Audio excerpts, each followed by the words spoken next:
मांजर आली सावध राहा, मांजर आली सावध राहा. पण तुकाराम महाराज सांगतायत की पाहत उंदीर घेऊन जाय पोकादे सकाळ लोकांनी तसे कधी येते मांजर आणि कळत सुद्धा नाही हो, कधी पकडून घेऊन जाते नाश्त्यावारी खाऊन टाकते.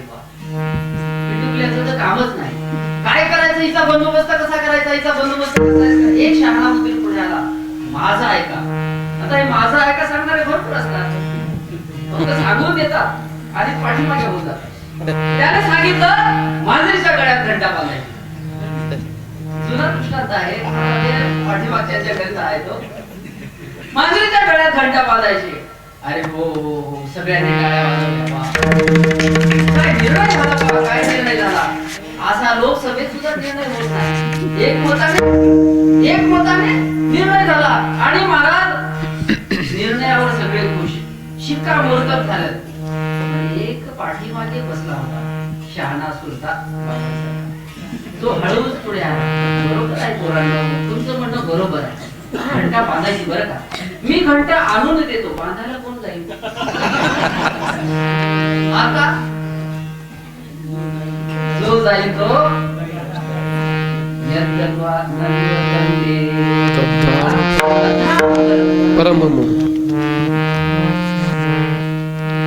अशा प्रकारे त्यांनी पण विचार केला.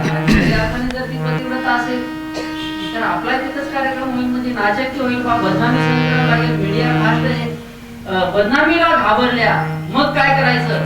मग आपल्या आहेत ना, त्यांनाच काम सांगू. नाहीतर तेच रोज भाजी आणतात, तेच रोज किराणा आणतात, ते सगळं काम करतात. मग आजचं काम त्यांच्यावर सोपवलं तर काय फरक पडतो. चला सांगूया. कोणाला विष्णू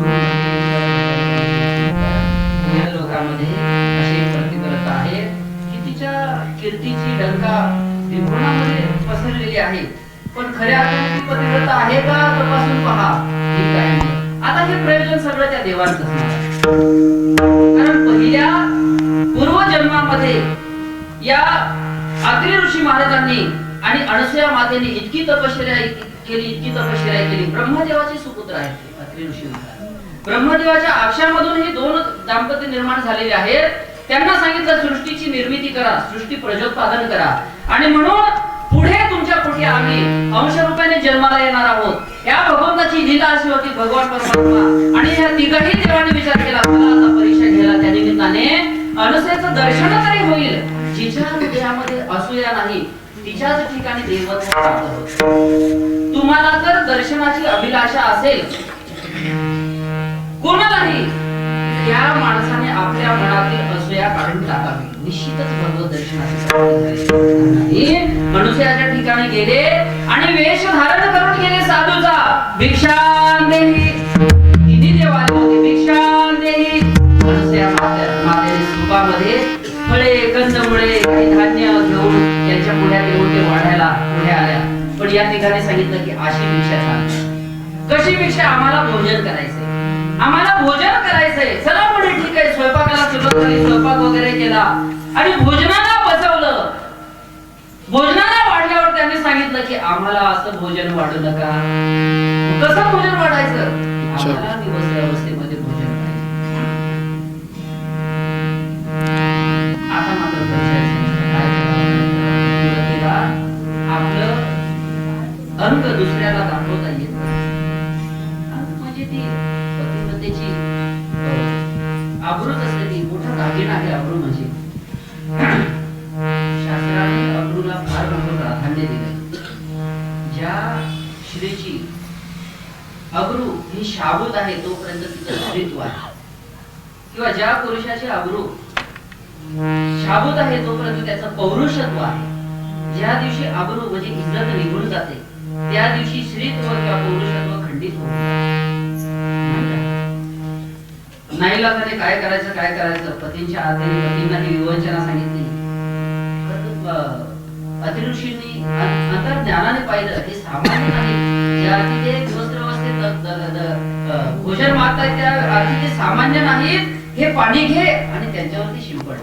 महाराजांनी दिलेलं कमंडलूचं पाणी संकल्पाने त्या तिघांवरती शिंपडलं. महाराज काय पाहता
दत्त दिगंबर जगत माझे.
प्रेमाची अभिलाषा प्राप्त करून घ्यावी म्हणून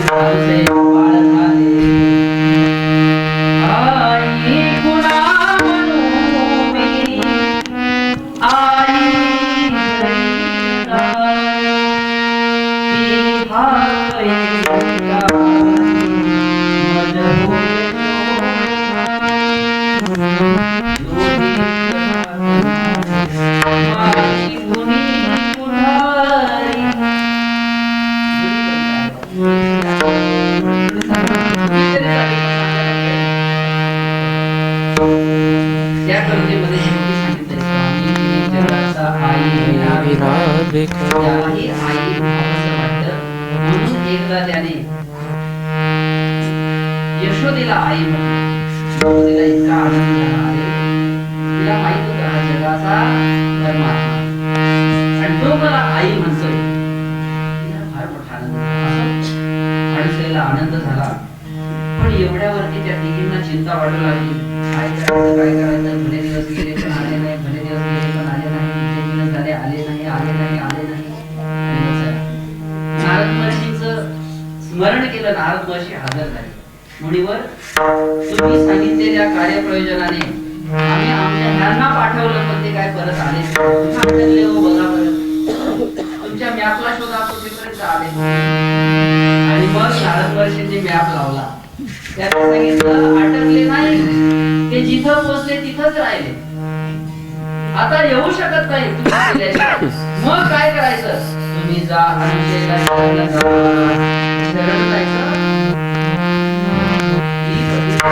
तुमच्यापेक्षा निश्चित आमच्यावर श्रेष्ठ आहे. तिला शरण जा नाहीतर तुमच्या पती मिळणार नाही. शेवटी ह्या गेल्या शरणामध्ये पत्करले. अनुसयाला सांगितलं खरंच तुम्ही दिव्य पतिव्रता आहात. आमच्या पतींना तुम्ही बालक रूपाने प्राकट्य करून केलेलं आहे. आमचे पती घेऊन टाका. अनुसया मातेने सांगितलं. अनुसया मातेने सांगितलं घेऊन जा.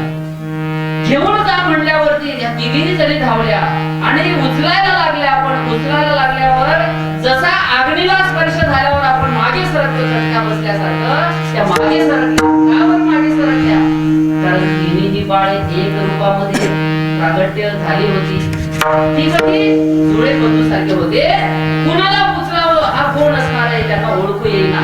शेवटी पुन्हा त्या शरण गेल्या आणि आई साहेब आमच्या पतींची ओळख तुम्ही करून या ठिकाणी मी एक भाव सांगतो. देवाची ओळख. देवाचे नातेवाईक देवाची पत्नी मुलं बाळ कोणी ओळखू शकत नाही किंवा करत तरी. देवाची ओळख कुणाला होते तर ती भक्ताला होते. अनुसया माता भक्त आहे आणि म्हणून भक्ताकडूनच देवाची ओळख करून घ्यायची असते. अनुसया मातेला सांगितलं तुम्हीच ओळखून द्या. मग ओळखीला हरी एक बाळ उचललं आणि लक्ष्मी मातेच्या हातामध्ये प्रश्न निर्माण झाला. हे बाळ कसं न्यायचं. आम्हाला आमचे पती पाहिजे. मग पुन्हा पाण्याचा संकल्प झाले आणि देव प्रकट झाल्यावरती आशीर्वाद देऊन निघाले. पण अनुसया मातेने सांगितलं प्रभू आशीर्वाद देणं इथपर्यंत ठीक आहे. पण गेल्या दिवसांमध्ये बाल रूपामध्ये बाल वेशामध्ये तुम्हाला स्तनपान करत असताना आई म्हणून माझ्या जीवनाला जो आनंद प्राप्त झाला तो अव्याहत जीवनामध्ये जन्मजन्मांतरी कधीच झाला नव्हता आणि म्हणून तो आनंद माझा चिरकाल टिकावा असं माझं तुमच्याकडे मागतो आहे. देवांनी सांगितलं निश्चितच तुमचा हेतू पूर्ण करू. आणि मग भगवान परमात्म्याची तिन्ही रूप, या तीनही रूपांमधून तेज बाहेर आलं आणि ते तेज एक रूपाने प्रगट झालं आणि त्या तेजालाच पुन्हा अनुसया मातेच्या उदरामध्ये घातलं. आणि ही स्थिती मात्र श्री संत एकनाथ महाराजांनी पाहिली. कारण संत हे येतो जातो आणि देवाची संगती पावन गातो.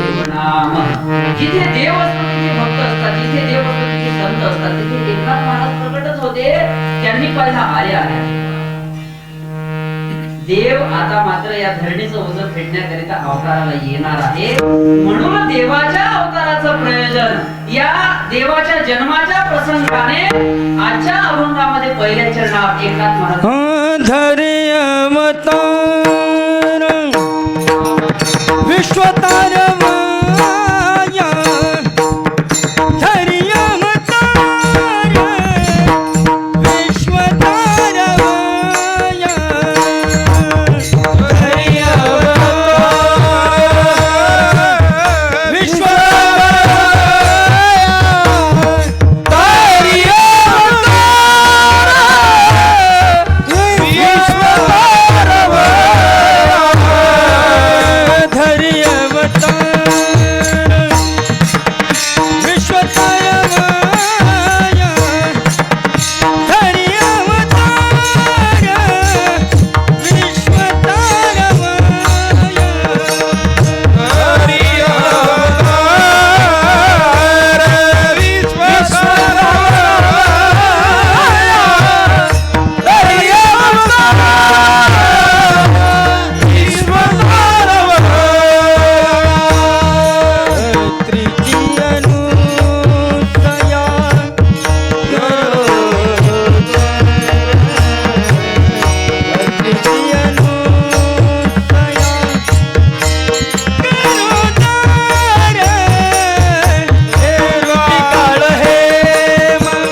प्रासंगिक अभंगामध्ये फारसा अर्थ शोधण्याचा प्रयत्न करायचा. त्याला इतिमत वर्णन ते अभंग तुझ्यास तसं तसं या अभंगामध्ये एकदा अभंगामध्ये त्याने सांगून दिला की अभंग सरळ नदी वाहताना काही वेळेला दगड तोडले लागतात, झाडं मुळे लागतात, पण काही वेळेला सपाट प्रदेश लागला की पाणी सरळ वाहतं.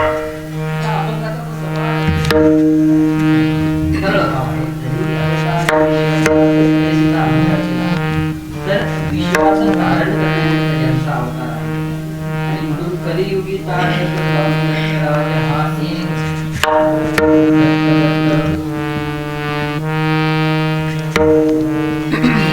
म्हणता वाचे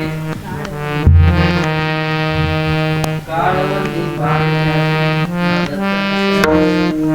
म्हणता वाचे होय सार्थक जन्माचे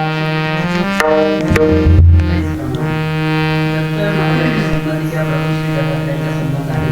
एकनाथ महाराजांनी सुंदर जणू काही अवताराच्या माध्यमातून केलेला आहे. खूप सुंदर आहे आणि म्हणून अवताराचं प्रयोजन काय असेल तर जगासाठी विश्व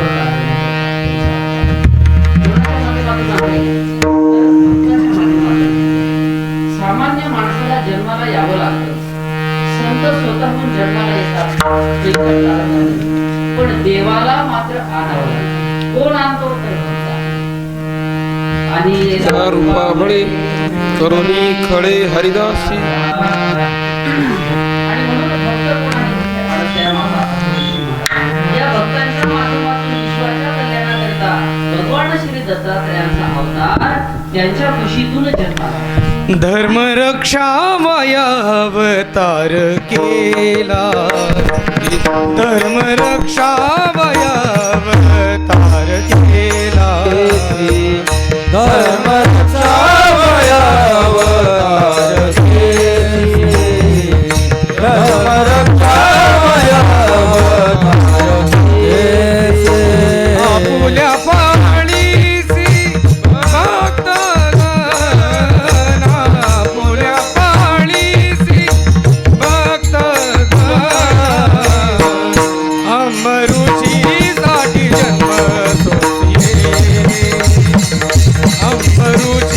साठी जन्म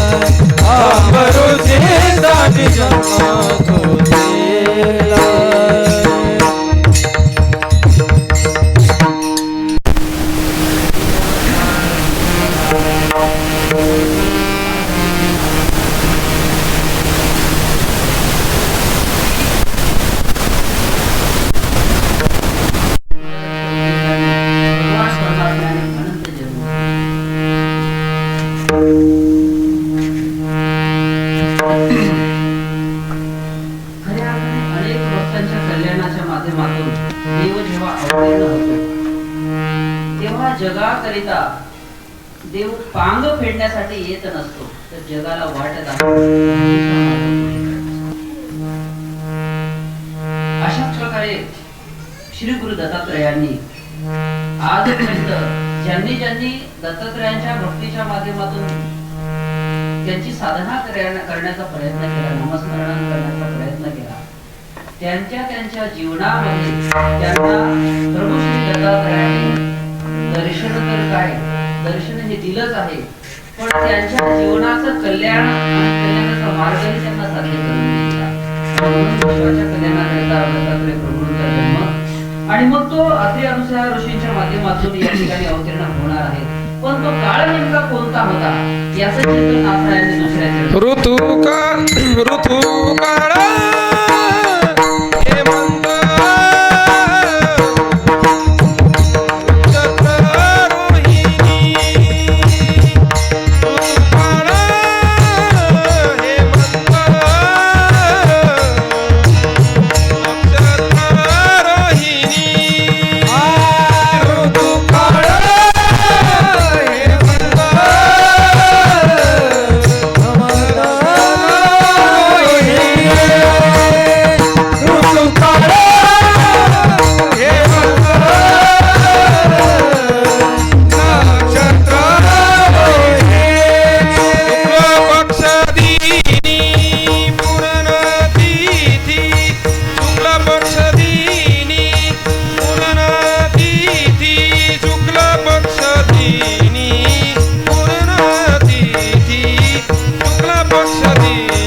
विठ्ठला विठ्ठला विठ्ठला विठ्ठला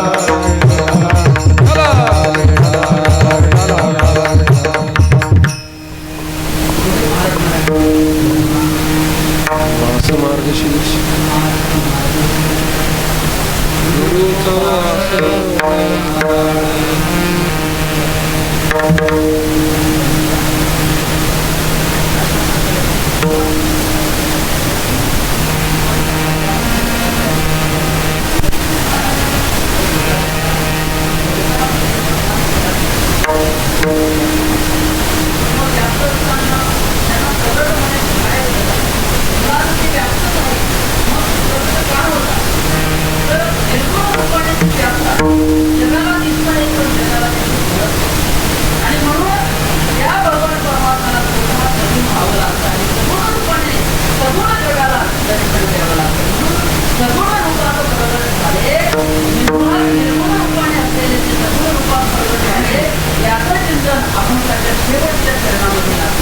एका जनार्दनी पूर्ण अवतार एका जनार्दनी पूर्ण अवतार एका जनार्दनी पूर्ण अवतार एका जनार्दनी पूर्ण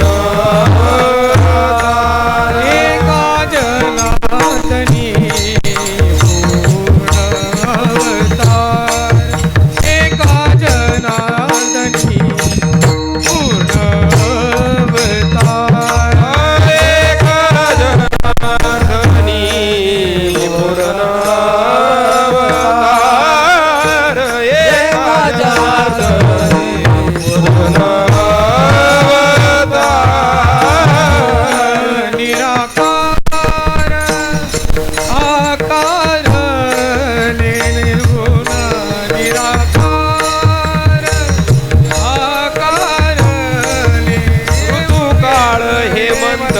नक्षत्र रोहिणी ऋतुकाळ हेमंत नक्षत्र रोहिणी निर्गुण आकार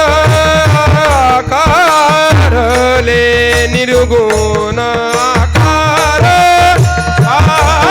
आकारले ऋतुकाळ हेमंत नक्षत्र रोहिणी ऋतुकाळ हेमंत नक्षत्र रोहिणी शुक्ल पक्षनी पूर्ण तिथी शुक्ल पक्ष तिथी पूर्ण तिथी ऋतु हेमंत नक्षत्र रोहिणी ऋतुकाळ हेमंत नक्षत्र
पक्ष